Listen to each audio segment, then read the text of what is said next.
Welcome to the latest ITESOFT Inside Review. My name is Alan Brown. I'm going to be taking you through the first session of what we're going to be doing in this, which is the top 5 things to understand about processing and invoice matching. I've been with the company for almost 6 years, specifically within the sales team and working with lots of organisations on actually what is it they do in a very explicit way.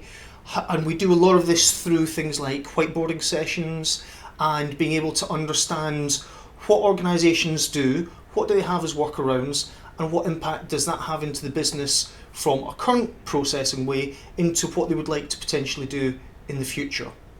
The first part of the session I'm going to be looking at here with what we're doing in ITESOFT Inside Review is how much time and money is actually spent on the invoice matching part of this. So most organisations that I'm speaking with either have a little bit of automation in place, but they generally don't know how much automation they have, but a lot is, and we're probably talking well over 60%, if not closer to 80%, is manual. So this could be manual processing, but when it comes to the actual invoice side of things itself, it's manually matching invoices against purchase orders and goods receipting. So, for instance, what impact does that have for the AP team? Well, for them, it's just a case of business as usual. That's what they've been employed to do, so that's what they do. But for a lot of organisations, they have to keep taking on more and more staff to be able to deal with the growth in their organisation, to deal with the increased volume of invoices coming into the company. There's also an increased level of risk that these organisations have, because as part of that, you've got different abilities about how do you physically get the information from an invoice into the actual ERP itself, usually by manually keying it, and that then opens up the organisation to, well, what happens when you miskey things? If you're anything like me with Microsoft Word, then I need to have autocorrect on to make sure and help me get the data correct. But on an invoice, it's always going to be different. It's always changing.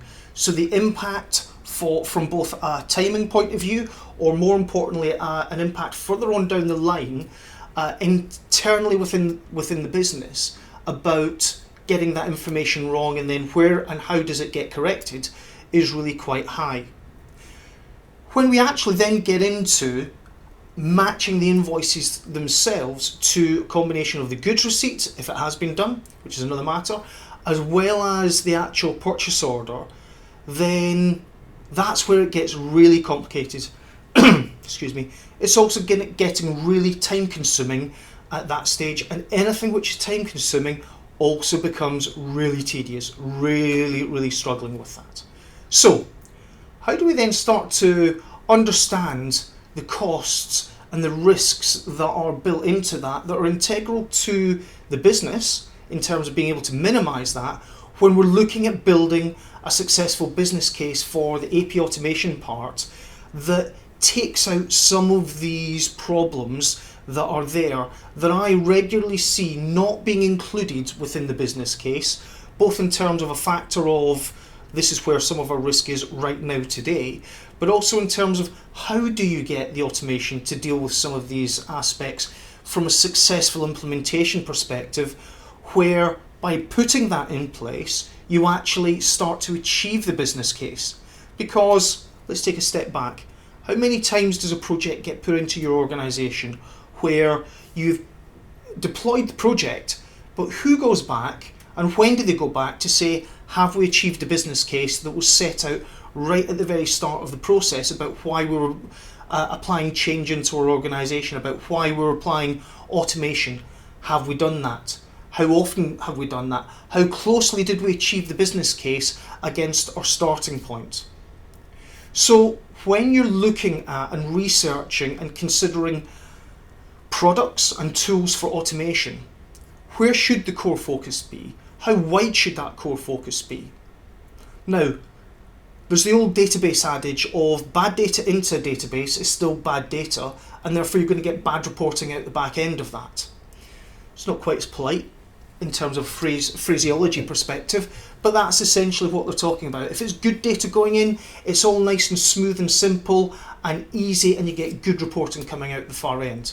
So the key thing for us here that you should also be looking to consider as the prime focus within this is all about not just the document capture and how do you deal with the number and ever increasing levels of emails that you're getting coming in with your attachments of the invoices on them in various different formats, but actually the data extraction. How do you get the data off the page? We're not talking about OCR here. We all have a fairly good idea of what OCR is, and there are lots of engines out there that have that, and we've got the same as well. We're talking about the actual data extraction and the validation of the data to be able to then go, that's the key sauce that makes your automation really simple and gets you a high level of straight through processing to minimize the amount of work and effort that your staff has, thereby reducing the amount of cost that's involved and the risk that's as part of that. So the higher that you can get the data extraction and the validation rates, that therefore means you're getting a better return on your investment on each of the projects, and each time you go back in to optimize it. Now there will be a point where you won't need to maximize it anymore because you can't do it for the amount of time and effort that's involved in it. But the key aspect for this is the data, and specifically how do you extract the data in a really simple, seamless way that you can validate data against, including against your ERP, including against warehousing systems for your goods receipting, and how do you then get the information out into the business so that they can deal with the discrepancies and the problems around your purchase orders, because that's where the line item matching is a real pain. So extraction is a massive focus for you. Validation is the next massive focus because that has an impact into where you're going to have and what you're going to have from a processing perspective. So what we're saying around this, or what I'm saying around this and the experience that I have, is this is something in the whiteboarding sessions that I have regularly with these organisations, that the extraction and the validation is something that hasn't been really thought about in any sort of level of depth because, well, it's something operationally that the staff do, and yeah, I sort of know that they do it, but I haven't really understood the level of complexity that's around this, but actually the tedious level of work that is involved with what they have to do, and which then means we have a high level of turnover within the organisation. But this subsequently steps into what's the cost of processing my invoices as part of that. So where are we looking for and how are we looking to be able to include the invoice matching and any discrepancy approvals that come out the back end of that into our business case? So this is something that we need to look at in more detail. It's something that I need you guys to be looking at and thinking about in far more detail, because there tends to be a lot of workarounds that organisations put in place around invoice matching, and why are they doing it the way that they currently are when they're then trying to apply that to how they want to work in the future. Some of that makes sense, but does the way you're working now mean that you want to then carry on doing that into the future? It may well mean that you don't need to. So the higher the extraction rates that you have, the more successful the project is likely to be, the more you're going to get a return of investment on that, the better you're going to be able to have the project that you're looking for, the automation that you're looking for in the final product. So at this moment in time, I'm going to wrap up. Thank you very much for your time. Look forward to meeting you on part 2 of the ITESOFT Inside Review. Enjoy the rest of your day.